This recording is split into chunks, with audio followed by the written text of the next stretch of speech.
உணவே ஜீவசக்தி, உணர்வே பிரம்மஞானம், அன்பே சிவம், மனமே குரு. குரு பிரம்மஸ்ரீ நித்யானந்த சுவாமிகள் ஆசியோடும் மகான் தத்துவராயருடைய அருளாசியோடும் எல்லா ஆன்மாக்களுக்கும் என்னுடைய ஆத்ம வணக்கம். இந்த மனித குலத்துக்கு இயற்கை உண்மை கடவுள் கொடுத்திருக்கக்கூடிய பொக்கிஷங்கள் ஏராளம். அதில் ஒன்று யோகக்கலை. இந்த யோகக்கலைங்கிறது என்னன்னா, தனித்தனியாக இருக்கிறத ஒன்றிணைக்கிறது தான் யோகம். இந்த யோகக்கலைங்கிறது, யோகம்னா தனியாக இருக்கிறத அதை ஒன்றா இணைக்கிறது தான் யோகம். இந்த யோக கலைங்கிறது எத்தனையோ வகை உண்டு. எத்தனையோ வழிமுறைகளில் இதில் இந்த யோக கலை இருக்குது. அதில் கிரியா யோகம், சிவராஜ யோகம், கதை யோகம், இப்படி நிறையா வகைகள் உண்டு. அதில் சொல்லி இருக்கிறதுல ஒவ்வொரு குருமார்களும் ஒவ்வொரு முறைய ஒவ்வொரு இதுகளை பயிற்சி எடுத்து அதில் அனுபவப்பட்டிருப்பாங்க. இந்த யோக கலையில் சொல்லி இருக்கிறபடி முறையாக வைராக்கியத்தோடு நம்ம பயணம் பண்ணணும் அப்படின்னு சொன்னால், எதெல்லாத்துலேயுமே ஒரு தொழில் செஞ்சால் நட்டம் வரலாம், அல்லது நம்மளாக ஒரு வேறு ஏதோ ஒன்று உருவாக்கணும்னா அதில் நட்டம் வரலாம், லாஸ் வரலாம். ஆனால் இந்த யோக கலையை பொறுத்தளவு லாபம் தானே தவிர எந்த விதத்துலேயும் உங்களுக்கு நஷ்டம் இல்லை. ஏன்னா இந்த யோக கலையை கற்று பயிற்சி பண்ணும்போது அந்த சாதகனுக்கு என்ன நடக்கும்னா, உடல் ரீதியான மாற்றங்கள், உடலில் இருக்கக்கூடிய துன்பங்கள் மற்ற இதெல்லாம் மாறும், மனமாற்றம் ஏற்படும். அதே போல் முன்வினை தாக்கம் குறையும்.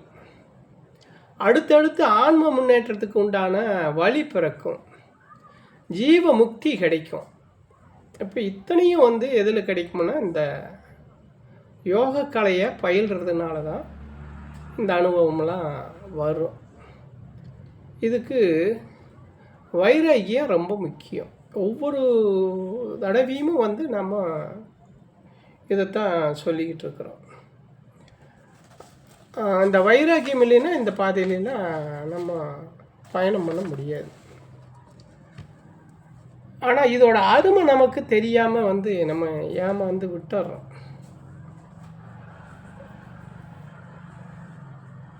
உலகத்தில் தேடக்கூடிய எதுவுமே ஒரு காலத்தில் அழிஞ்சிரும். ஆனால் இந்த யோக பயணம், யோக கலைங்கிறத எந்த காலத்துலேயும் அழியாதது, பிறவிக்கு வரக்கூடிய விஷயம். பிறவிக்கு இந்த யோக கலை, யோக பயணம் நமக்கு பிறவிக்கு நமக்கு பயன் தரக்கூடியது, முக்தி மோட்சத்துக்கு வழி செய்யக்கூடியது.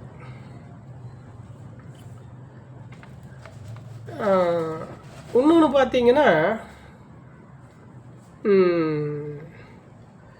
இந்த கலையை கற்றுக்கிட்டு இருக்கும்போது, இந்த கலையை அந்த பயிற்சி எடுத்து செஞ்சிகிட்டு இருக்கிற போது, அடுத்தவங்களுடைய யோசனையோ, அடுத்தவங்களுடைய நம்ம சந்தேகத்தை போய் அடுத்தவங்ககிட்ட கேட்குறதோ இருக்கக்கூடாது. காரணம் என்னென்னா,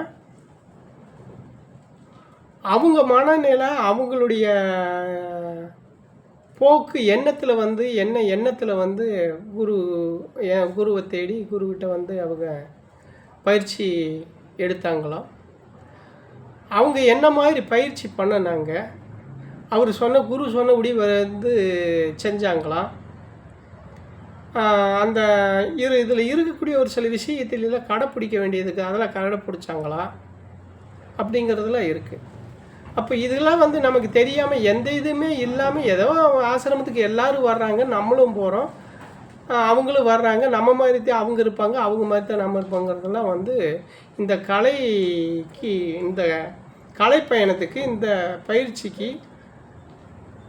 இந்த யோக பயணத்துக்கு ஒத்து வராது. நீங்கள் என்ன காங்குறீங்களோ, நீங்கள்கிட்ட என்ன அனுபவம் வருதோ அதுதான் வந்து சத்தியமான உண்மையே தவிர, அடுத்தவங்க சொல்கிறதோ, அடுத்தவங்ககிட்ட இப்படி அப்படின்னு சொல்லி சொல்கிறதோ, கேட்குறதோ, அதை கேட்டு அதில் வழி நடக்கிறது இந்த பாதைக்கு வந்து சரியானதல்ல. இன்னொன்று, குருவுக்கு வந்து என்னன்னு கேட்டால், ஒரு குரு வந்து முதல்ல அவங்களுடைய உடல் சுத்தம், மன சுத்தம், ஆன்ம சுத்தம் இதெல்லாம் வந்து பார்ப்பாங்க. பார்த்துட்டு தான் பயிற்சியை ஆரம்பிப்பாங்க. அந்த வழியில் உங்களுக்கு வந்து எது எப்போ கொடுத்தா எது உங்களை வந்து சரியாக வந்து நீங்கள் அதை பயன்படுத்தி அந்த பயணத்தில் நன்மை அடைய முடியும் அப்படிங்கிறது குருவுக்கு தெரியும். அப்படிப்பட்ட குருக்கிட்ட போய் நம்ம பயிற்சி வாங்கினா மட்டும்தான் நம்ம போகிற பயணத்தில் நஷ்டம் இல்லாமல் லாபத்தை மட்டும் அடைய முடியுமே தவிர, வந்துட்டாங்க அப்படிங்கிறதுக்காக வேண்டியோ, இல்லை நாம் எதோ பயிற்சி நம்மளும் கொடுக்குறோங்கிறதுக்காகவோ, இல்லை ஏதோ வாங்குகிற வரைக்கும் வாங்கிட்டு நம்ம பார்க்கலாம், அப்புறம் இப்போ ஒத்துக்கலைன்னா வேறு பக்கம் போகலாம்னா நினைக்கிறவங்கெல்லாம், அப்படி இருக்கிறவங்களுக்கெல்லாம் இந்த பாதை ஒத்து வராது. இருந்தால் ஒரு குருவே நல்ல குருவாக தேர்ந்தெடுக்கணும், அந்த குரு சொல்கிறபடி நடக்கணும், அந்த குருவும் வந்து சீடனுக்கு சீடனாக இருக்கணும், குருவும் குருவாக இருக்கணும். அந்த சீடனுக்கு, அந்த சாதகனுக்கு என்ன கொடுத்தா அவனுக்கு சரியாக ஆவான், என்ன கொடுத்தா அந்த ஆன்ம முன்னேற்றம் அவனுக்கு கிடைக்கும் அப்படிங்கிறது தெரிஞ்சு நாடி சுத்தி பண்ணணும். நாடி பார்த்து நாடி பிரகாரம் தான் அவனுக்கு வந்து பயிற்சியை கொடுக்கணும். எதை கொடுத்தா, எப்போ கொடுத்தா, எப்படி கொடுத்தா அது வந்து சரியாக வேலை செய்யும். ஏன்னா இது ஒரு நாளில் நடக்கிற வேலை அல்ல, ஒரு மாதத்தில் நடக்கிற வேலை இல்லை, ஒரு வருஷத்தில் நடக்கிற வேலை இல்லை. உன்னுடைய முன்வினை ஒரு காரணம் இருக்குது இதுக்கு, உன் உடம்பு ஒரு காரணம் இருக்குது, உன்னுடைய சுற்றுச்சூழல் ஒரு காரணம் இருக்குது. இத்தனையும் வந்து அதில் வந்து பேஸ் பண்ணி போகும். அப்போ ஒரு நல்ல நிலைக்கு வர்றானாலே அவனுடைய வாழ்க்கை இந்த பாதைக்கு வராதுக்கு முன்னாடி இருந்ததுக்கு இந்த பாதைக்கு வந்ததுக்கு பின்னாடி மாறுறதும் போதே இவன் என்ன நிலையில் இருக்கிறான், என்ன நிலையில் பயிற்சி பண்ணுறானுங்கிறது அந்த குருவுக்கு தெரிஞ்சிடும். ஏன்னா இவன் வாழ்கிற வாழ்க்கையில் அதை காட்டி கொடுக்குது. இவனுக்கு வந்து என்னடா முன்னே நல்லா இருந்தால் இதுக்கு வந்ததுக்கு பின்னாடி கொஞ்சம் மாற்றங்களாக வருது, சிரமமும் வரலாம், நல்லதும் வரலாம். சிரமந்தான் அதிகமாக வரும். அப்போது இந்த பாதை வேறு, அந்த பொருள் சார்ந்த உலக வாழ்க்கை வேறு.